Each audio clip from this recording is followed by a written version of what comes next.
Welcome to the Richard Sherman podcast, brought to you by SuperDraft Fantasy. Daily fantasy is broken, and SuperDraft has fixed it. Listeners can discover why with their first $5 SuperDraft contest for free with the promo code PFF at registration. No credit card required. Download the SuperDraft app and play today. Well, I'm the best corner in the game. Don't you ever talk about me. Picked off. It is Richard Sherman. It's picked off by Sherman. Now, buckle up. Here he goes. And it is intercepted by Richard Sherman. Broken up. Picked off. This game is over. All right. Welcome back to the Richard Sherman podcast. Back at it again with my guy, Mitch Eisenstein. Here to talk ball. We are here to talk ball, Richard, and you were not playing ball this weekend, but you were coaching it. What the heck happened? Well, my hamstring, happened. We know that, but I mean, dude, I'm seeing videos of you with looking like me with this headset on the sideline. Dude, you look natural, first and foremost. Backward hat, don't go swagger on a million. Don't go all there, Mitchell. That's enough. This is a one-off. You know what I mean? This was the DB coach caught COVID, and you step up when you need it, but just when you need it. But you've always been a big guy on get in when you fit in, get in where you fit in. But dude, that's awesome. So tell us, how exactly did it happen? What was it like? It was fun. Well, it just happened throughout the week. Once he caught COVID, Todd came in the room and he was running the room in terms of watching film and going over the adjustments and things like that. But during practice, he got to call the defense and he got a million other things to worry about. So I just stepped up and handled the rotations of the corners getting in and out and making sure I did the corrections because he got other stuff to deal with. He's a coordinator. And all the young guys did a great job. They have a ton of respect for me and just listened and we talked things through and made sure we had everything buttoned up by the end of the week. And then on game day, it was just about making adjustments on sideline once things happened. But they really played well. D. Delaney had an interception, first game starting. That was unbelievable. Dean has been playing very high-level football every week. He didn't get an interception this week because they didn't try him really. I think he only had 2 targets. Then PD, Pierre Desir, came in, and when D got a little banged up and got him an interception. Jay Whitehead continuing to look like an all-pro. He continuing to look like an all-pro and continued to make huge plays, had an interception. Lil Twan wanted to drop his interception, wanted to misread it, but he had an op. It was just really cool. It's exciting to see when you see guys work really hard and get the opportunity they deserve and take off with it like they did. Well, I, for one, think I want to see PFF's grade on you and your secondary coaching skills because, you guys were giving Justin Fields absolute hell. I got to give you some level of credit there, Richard. I know you weren't on the field, but kudos to you, man.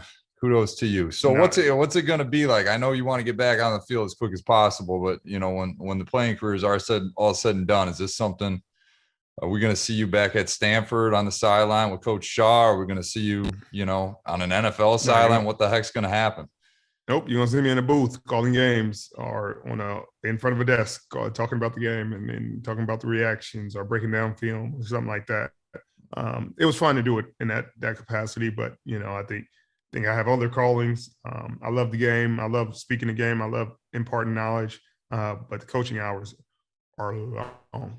You talked about that a couple podcasts ago. I don't think people realize how demanding of a job being a coach is. You're pretty much sleep in your office and family almost appears secondary after that. 100%. And that's why it's so crazy to hear these fans go off the way they do about coaches. You know what I mean? Because it's like you guys spend, I don't know, a couple hours of your week, either watching the game or you might talk to friends about it or this is all they do. You know what I mean? 12, 13 hours a day, every day, trying to break down film, trying to give their team the best opportunity to go out there and execute and win the ball game. Sometimes the team and the players execute well and it looks beautiful. And sometimes they don't.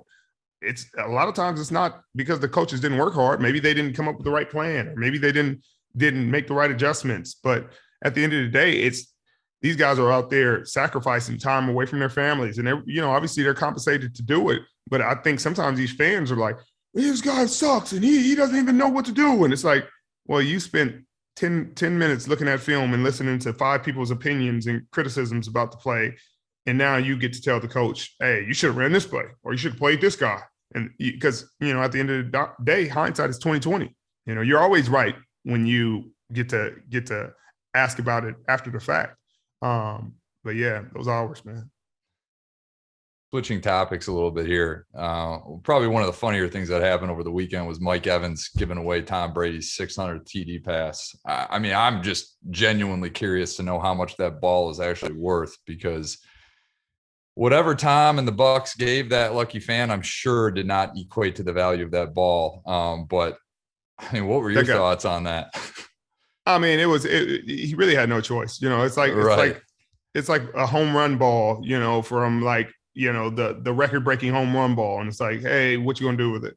Dude, a lot of fans do keep it. They're selfish. That's what I was thinking about myself. Like, you hear people talking about it. It's like, I think we're genuinely nice guys, and we kind of respect other people's career accolades. It's not ours. I would have given it back, but I haven't heard of very many times where guys have had like a record-breaking or a ground-breaking ball or something and didn't give it back to the guy. Like in baseball, a lot of times they go hunt it down and give the guy, a bunch of stuff. And it's like, hey, because that's the right thing to do. People are like, well, you could have got this much money for it. Like, maybe you don't make it out of the stadium. All I was thinking, Richard, when Mike Evans scored twice from Tom Brady, who was your pick on the Super 15, you absolutely waxed me last week. Him and Mike, but whatever. Yeah, but what was Mike and Tom like on the sideline? Like, was there confusion, or I couldn't even imagine being Mike. We didn't even notice till after the game. I'm not gonna lie to you. We didn't hear much about it till after the game. But he was. I saw the camera on the TV copy, and he looked like, oh my God, what did I just do? But that's just him, and especially when he's doing it as a genuinely good gesture. It's not like the fan earned the ball. He was just Mike's being nice and trying to give the fans some love during the game and give them a memorable something to experience. And so it would have been a kind of a BS move for the fan to keep it, because it's like, he did this out of the kindness of his heart. Now you're going to turn around and be this way about it. Like, he goes from local, super fan hero to guy that you never want to see in the stadium ever again. But I think he walked away. I think Brady gave him a Bitcoin. He's got a bunch of game used memorabilia, season tickets. The stress associated with all this is probably already driving him insane. It's probably already driving him insane. So the stress of him actually keeping the ball and dealing with this would have been even worse. That's what people fail to realize. Like, there's a lot that comes with the spotlight and fame and all this adoration that everybody's like, oh man, you guys should be doing this. You guys should be doing this. But when the light's on you, it turns into that guy from the Chicago Cubs that interfered with Moises Alou. I mean, the guy that is the curse of Chicago, I mean, right. It's just wild. I'm sure they're making an NFT of him somewhere. He's going to probably recoup funds on that. The guy will be fine. Let's be honest. The guy's going to be fine. It's a great memory. He's getting his 15 minutes of fame. It's awesome. You know what I mean? In a positive way. If he kept the ball, it'd be the 15 minutes of fame in a negative way, and people would be trying to hunt him down and like trying to follow him, find out where he lives. Like, oh, can we get the ball? Like, oh, how much you want for it? You know what I mean? It gets really weird then. They're like, how much is it worth? Well, if you're walking around with something worth $500,000 in a stadium of people with not a lot of security around you, who knows what happens? It becomes really dangerous. Exactly. Well, Rich, we got to do our picks here for the Super 15. I am excited to try again, but before we do that, we got an exciting guest, Justin Jefferson of the Minnesota Vikings in the house. We'll let you guys listen to that next. This week we got Justin Jefferson on, one of the best receivers in the National Football League. Appreciate you coming on. Appreciate it for having me. Yeah, man. So how are you feeling? Obviously I haven't talked to you, since you've been in the league, and you took the league by storm. Obviously, you seemed a little pissed off when you got in. They obviously doubted you, didn't think as highly of you as your teammate Jamar Chase, and you guys both, now you're both dominating in the league. Yeah. But you're coming out, you was a 2-3 star. Like, how were your only offers? Northwestern and LSU. Like, tell me about that. Well, me, school wasn't at wasn't big for me. I didn't take school that seriously my freshman and sophomore year in high school. So even having two of the brothers that, went through the process before me, that went to LSU and played ball before me, I still was a little childish in those, first 2 years of high school. Didn't really click to my mind that, I really have a talent. I really can go somewhere in football. So the grades just wasn't there for me to have all of those big offers, because a lot of people didn't think that I was going to be eligible to go to their school. So they're like, why waste the offer on him if he's not even going to be eligible? So I picked up the slack my junior and senior year. Finally been able to make the grades to go to D1. LSU has saved the offer for me, blessingly. And I got in late. I got in like the second day of fall camp. Second day of fall camp my freshman year. So I didn't go through no summer workouts. Summer school, nothing? Nothing. So just jumping straight into it. And ever since then, I didn't stop. Just learning the system, learning the process, and then following after Coach Moffitt with the weight training and everything, just getting bigger and stronger, getting better with my routes, and now I'm here. I said, what helped you, make the big jump from a 2-3 star going into LSU to a superstar in the National Football League? Obviously y'all gonna argue with Bama about who's receiver and all that. I mean, they didn't put out first rounder after first rounder after first rounder, but y'all been obviously more productive in the National Football League. Y'all, Jamar is freaking having a record-setting rookie season. You had a record-setting rookie season. What helped you think the most, like, develop and blossom coming out?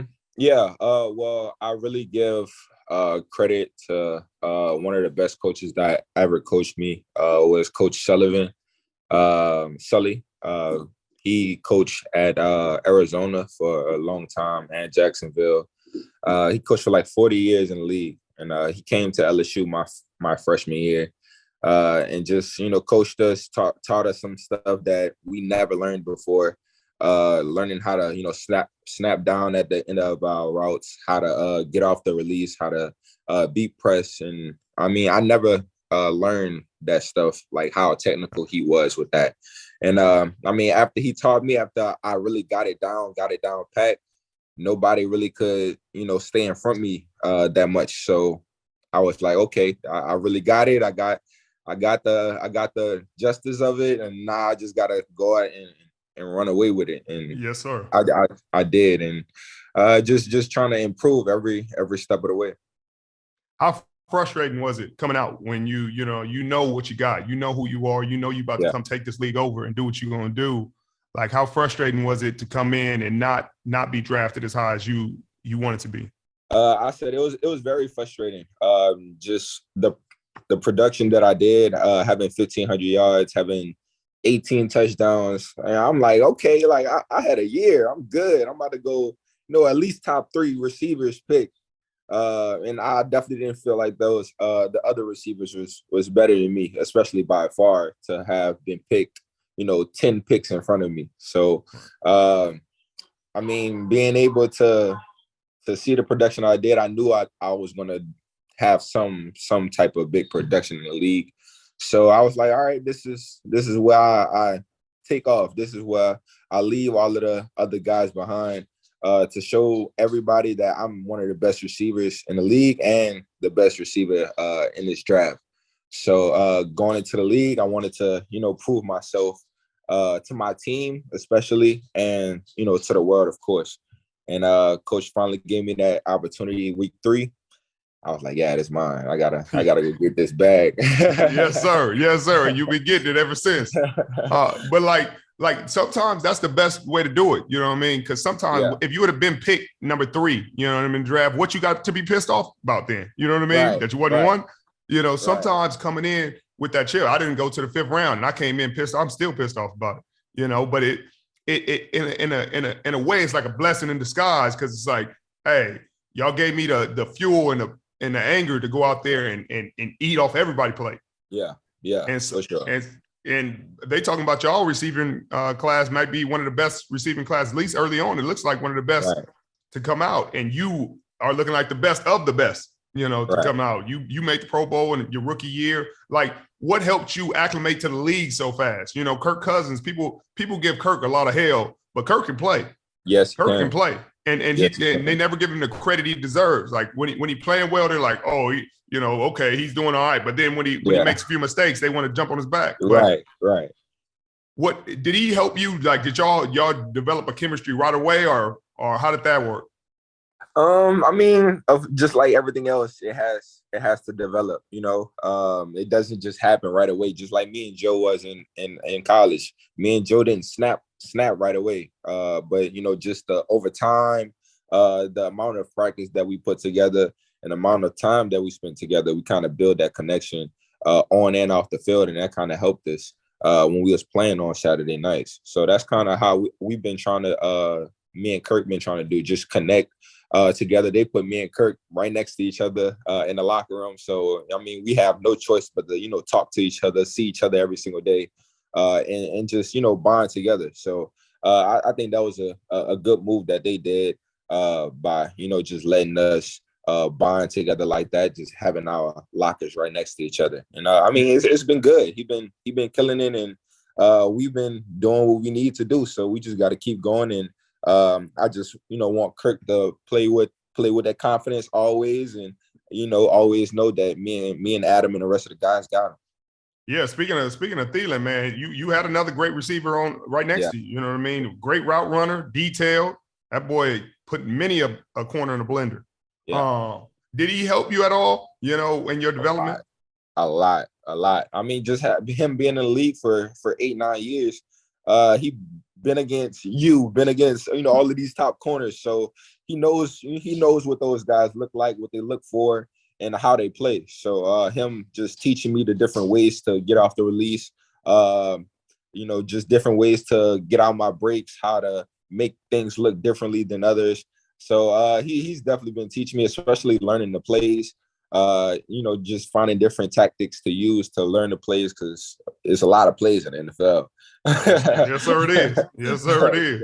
So, I mean, he been teaching me ever since I got in. He's a great teammate, and I mean, never no stupid stuff with him, no BS with him. Right. It's just straight to the point. He loves football, loves being around, so it feels good to vibe off his energy. No, 100%. 100%. That's no question. I mean, because when you coming into the league, you don't know how the bet's gonna be. Right. You're like, are they gonna be hating on me? Are they gonna be trying to give me love and teach me? Or are they gonna be sitting there like, hey, this young dude trying to take my spot? Right. A lot of the ones that have played for long enough, I mean, we at least to my knowledge, we always try to help. You know what I mean? Because it's like, hey, I done been in this league 11 years for a reason. Like, I'm not worried about you coming in and take my spot. I think you can help the team, and I want to win, and you can help us win. Right. That's all it's about. Right. The ones that's worried about their spot getting taken usually the ones that ain't gonna last that long anyway. Exactly, and they feel like they ain't making enough production to stay with where they at. So, so they scared. Right. Scared money don't make no money. None. So, what surprised you the most, like, about the league? You know what I mean? And what was like exactly as you expected? Coming in, you got all these expectations and all these. You watched the league your whole life. So, what surprised you coming in? Well, first of all, coming in, me being of course a big fan of football, watching the NFL for so long, just knowing all of the vets, just seeing the guy across me, like, wow, I'm about to go against Malcolm Butler. I watched Malcolm Butler in the Super Bowl years ago when I was younger. So just seeing different guys in the league and going up against them and dominate them at that point. So it's crazy to see that. But I mean, the speed of the game. It's kind of like how LSU was. So that in that aspect, it was kind of the same. Just not really having a different speed of the game, just knowing how fast it is because of the SEC play. But the knowledge that the veterans have, just knowing your every move sometimes, just watching film, just being students of the game. And that's one thing that I have to pick up more and more on, just watching more and more film and be a student of the game. 100%. If you want to play, because I mean, no matter what, Father Time is undefeated, and your physical abilities will start to dwindle, no matter how hard you work, no matter what you do. And it's about the mental. The faster you catch on to the mental side and being able to like, hey, I can get to this spot. I can just mix him up like this. They coverage going to adjust like this when I do this, so I can just sell that and get here. The quicker you adjust to that, the quicker you're going to be unstoppable. You know, every year they're going to watch the whole season of film on you, and they're going to figure you out. They figure you out every year. The best ones get figured out and then have 2-3 more moves and be like, oh, you ain't figured out nothing. I still got 1,500. Yeah. But like, speaking of the SEC play, you know, like you said, y'all got Dallas on Sunday night this week, and you played against Diggs, you know, at Bama. Do you feel like that helped you? You know, that's going to help you going into this matchup, or it's just totally different? You know, I mean, he looks about the same as he did his senior year on tape. He's finally starting to play with confidence, instincts. He's getting a couple tips and overthrows, so he's, you know what I mean, he's playing. What you think about the matchup? I love this matchup, honestly. One, it's Sunday night, so you already know what time it is with that. And then, I mean, just him with his production that he's been doing so far. He has 7 picks in 6 games, so he's been doing his thing, and I love it because I get to go up against him and show the world that, you know, what guy I can do against him. Right. So I love the matchup.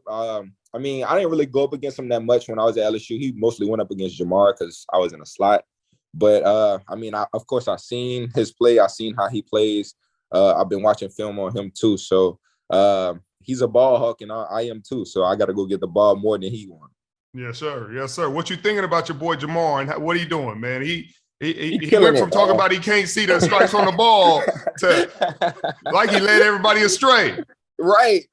And then now he proved everybody wrong. But, I mean, it's great to see him, man. That's my brother, man. Him and Joe has been killing it, and I love it, man. And it feels so good to have your college quarterback throwing it to you in the league now. So, I mean, it's right where they left off. So it feels good to see it, though. Y'all LSU boys, boy, y'all in this league. Speaking of LSU, shit, y'all got Pat P over there. What you think about boy Pat? Big play. I love Pat, man. I'm so appreciative that Pat came to this team. I mean, to have a guy going up against a guy like Pat, it's so difficult to beat him, especially versus press. He knows so many different moves. He's so patient at the line, and it's so difficult. But that's what made me better this year. Going up against him in training camp, going up against him in OTAs, I got to really see what a great corner looks like. And I mean, now going up against these top corners in the league, I kind of, you know, have a feeling of what they what they might do, what to expect. And I've been asking Pat all the time, you know, different ways to improve my game from his eyes, from his point of view. So I mean, he been getting me sometimes, though. He got me a couple of times in training camp, but I've been learning from it, and he's been teaching me different ways to, you know, improve on that aspect. But 100% that elevates your level of play. You know what I mean? I mean, me and Pat came in together, and, you know, we always battle for the top spot, usually year in and year out. But to play this long at corner, you got to know all the tricks. You got to know every move. You got to know every formation. Sometimes you got to know it ain't got nothing to do with the receiver. Right. You ain't calling the plays. I just need to figure out, all right, we on this yard line. It's this down the distance. Y'all got this split. As soon as 2 make a move, I know what you're doing. It don't really matter what you do. You know what I mean? And so, so he's definitely at that point. You know what I mean? Pat's a good friend of mine now, man. And I'm so excited for him to be out there and leading a new group. And it's cool to see. But I can't wait to watch this Sunday night matchup, man. And I'm really, really, really excited and proud of everything you've been able to do, man. I love when people come in and get doubted and go out there and prove everybody wrong and prove like, man, I'm really the man. I'm really the man. And I expect that to continue. You know what I mean? I mean, who are some of the corners that you done played against so far that kind of outside of Pat that kind of impressed you or didn't impress you? You were like, hey, you wasn't what I thought you was. I would say Lattimore from the Saints. He was good. He was a good matchup. Him being a quick guy, speedy guy. He not really worrying about you beating him deep. So he got that makeable speed, and he's also aggressive too. So that's what kind of makes him a great corner. Who else that I went up against? Yeah, you got Jair twice a season. Yeah, I didn't go up against him that much last year because last year the first game we played him first game of the season and I didn't play that much. And the second time we played him, it was like 18 miles per hour winds and it was raining a little bit, so we didn't really throw the ball that much. So now this year, I got a fresh start. We going up against some of these, I think in a couple weeks actually here. So ready for that one too. If he get healthy, that's gonna be a good matchup. Right. What you think of Devontae? You know what I mean? You get to see him twice a year too, like live and direct.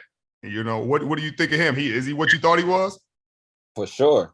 You talking about Devontae Adams, right? Yeah, you know who I'm talking about. Only Devontae.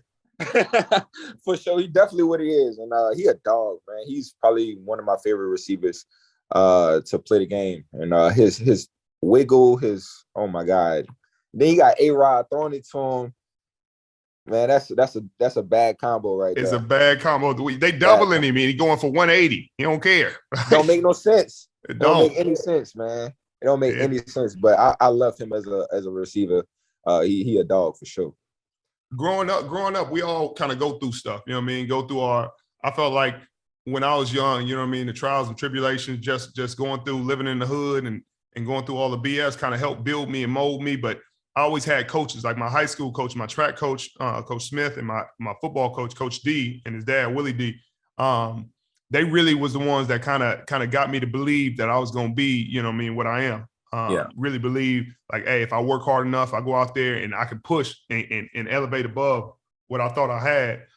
Who did that for you? You know, was it Pops? Was it your brothers? Like, I mean, my brothers definitely was a big role in that. Just for them just being able to do it before me, them going to LSU before me playing at a high level, me going to the games at 8-9 years old, LSU games, rocking Alabama versus LSU, Florida, you know, seeing all of those type games, that made me, you know, see it from a different aspect. I seen it as a little kid, so seeing it as that young made me want it even more. And that made me study the game more, watch my brothers even more than what I was. And then me going out on that field on Saturdays, that recreation balling out. Yeah. So all of that plays an aspect. And then me, I was a big fan of, you know, Odell, Keenan Allen, Devontae Adams. So me watching all of those guys, I kind of, you know, got a little bit of taste of every single one of them and put it in towards my game. And then I just elevated towards that and made my own little wiggle. You definitely got a lot of all of them in you. You know what I mean? How was it at LSU? Because Odell did come back and try to get some knowledge to y'all young boys. It seemed like, you know what I mean? I wasn't there. I wasn't in the building. You know, all they do is try to highlight when he gave y'all a few dollars, and right. Everybody can use a few dollars now. Now ain't nobody getting mad at them boys getting money, but that's a story for a different day. But right. How much did him and Jarvis come back and like really try to impart knowledge on y'all? They definitely came back and did, you know, whatever they needed to do, you know, for the team, just giving back with, you know, different gifts or, I mean, of course they linger to the people that they more, you know, they know more than others. Mm-hmm. So like me, Jamar. So of course, you know, the top guys that plays mostly, but I mean, just them seeing what they went through, seeing that the stuff that they accomplished at LSU and in the league. You know, us watching them on film and us realizing like, oh, we can do this too, bro. This it don't seem that hard. You know, we have the talent, we have the ability to go out there and you know, route people up and, you know, go catch bombs on people's head. So me and Jamar felt we can do the same thing, and they did too. So them giving us that knowledge, giving us that ability to go out there and just, you know, showcase for LSU and you know, follow behind them. Now you doing it. Now you are them. You know what I mean? Now you out there in the league putting on. You know, you're gonna go back and give back to the next generation and give love. And what about your high school? You ever go back and give back and talk to the kids? Yeah, I just I mean, we just went through that storm and stuff, the hurricane. So really just trying to rebuild, just trying to give back, seeing how everybody is in the community. just trying to make sure everybody good, and just trying to just like I said, rebuild. We had like a little bit of damage, so school just trying to get back on their feet, and I mean, our football team doing pretty good though. So especially when I have more free time, just going back and going to the games, seeing people back at the crib, and just giving back everywhere I can. Yes, sir. That's what it's about, man. Well, I appreciate you coming on. I don't want to take too much more of your time. I know it's your off day, but it means a lot you coming on here and chopping it up with me. Yeah, I appreciate you having me. I was a big fan of yours. Definitely watched plenty of your videos on how you dissect the game and your ability to play, especially in your earlier years. So definitely appreciate you having me. It was a big honor. I appreciate that, man. It means a lot. And I look forward to you cooking on Sunday and cooking the rest of your career and go ahead and get you a gold jacket at the end. For sure. You too, man. Get back healthy. I appreciate that, brother. Have a good day. You too. Welcome to the Richard Sherman podcast, brought to you by Super Draft Fantasy. If you're a real football fan, you know that daily fantasy is broken. Super Draft has fixed it with their new game, Super 15.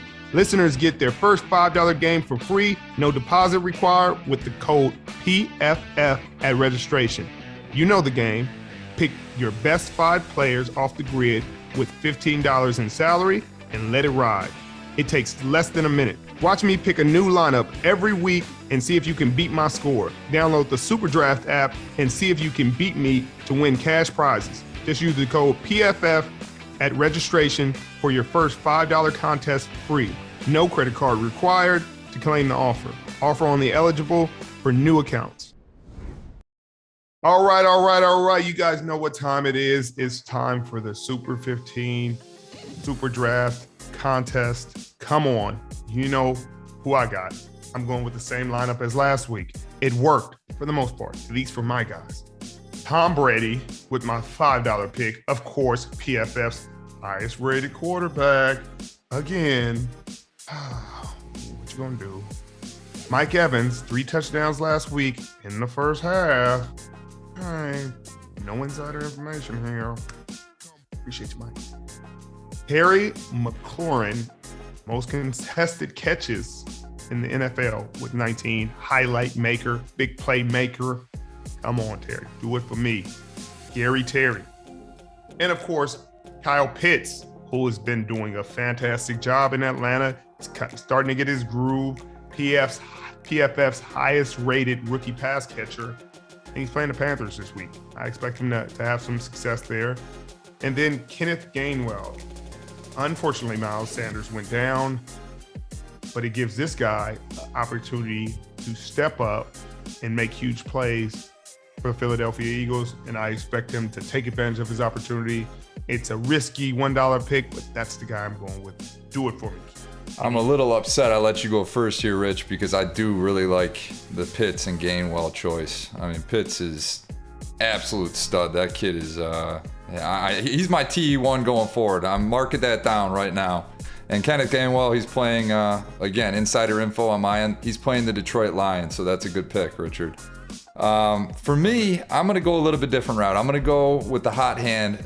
A.J. Brown, my $4 selection. He's been hot lately. He was nursing a hammy there for a bit, but it seems that he's kind of opened the reins on him a little bit. He's had a couple great weeks here recently, going to be getting a ton of targets. PFF's highest graded wide receiver last week. They got the tough matchup against the Colts, but I think they take care of it, and I think he's going to be targeted a lot. Then, former quarterback of our guest this week, Justin Jefferson, Joe Burrow is my next pick. Cincinnati has been unbelievable this year. I don't know if anyone really saw this coming, but they look like a new team and really took care of Baltimore. And I think he carries that on this week, and I'm gonna ride him this week with my $4 pick as well. And then coming off the bye, the rookie out of Bama, Najee Harris. He's played 86% of the offensive snaps this year for the Steelers, which is crazy. I mean, he hardly ever comes off the field. He's coming into his own right now. I like him a lot. I think that he's going to help me take down Richard this week. I'm going with Najee Harris. Then, one of my favorite players this year, he finally feels like he found a role with Atlanta for the first time ever. Swiss Army knife, Cordero Patterson. Don't call me a running back. Don't call me a wide receiver. Call me an athlete. But he has turned into a great fantasy running back. Top 5 grades, rushing and receiving this year. So he's my $2 choice. And then to cap it off, feeding the hot hand, Damian Harris finally feels like there's a running back in the Patriots lineup you can rely on for fantasy. He scored the second most fantasy points this week among running backs. I'm going to ride him again, Damian Harris. Let's see what you can do. I like those picks. I really like those picks. But, seeing as I beat you by 30 last week, yep. Let's hope we just make it competitive. We got to discredit you at least 35, though, because of your insider info, and you were a coach on the sideline, so you probably told them they have to run it up on me, dude. That's some BS. Sheesh. I have no input. I have no control. I'm just a humble servant. We'll see what happens after this week, man. I got to play catch up. We're 1-1 now, so this will be the game breaker for us. Right. Well, we appreciate you guys. Make sure you go make your Super 15 picks. And if you haven't signed up, come on. Use the promo code PFF at registration and get your first $5 game for free. No credit card required. You got to do it. Thank you to the great Justin Jefferson for coming on. He was fantastic. Looking forward to his Sunday night football matchup versus Trevon Diggs. That's going to be exciting. Two of the best young players in this National Football League. And if you haven't subscribed to the podcast already, hit that subscribe button. Check us out every week. We'll have a new guest and some new content, and we're ready to go. So appreciate you guys. Have a great night.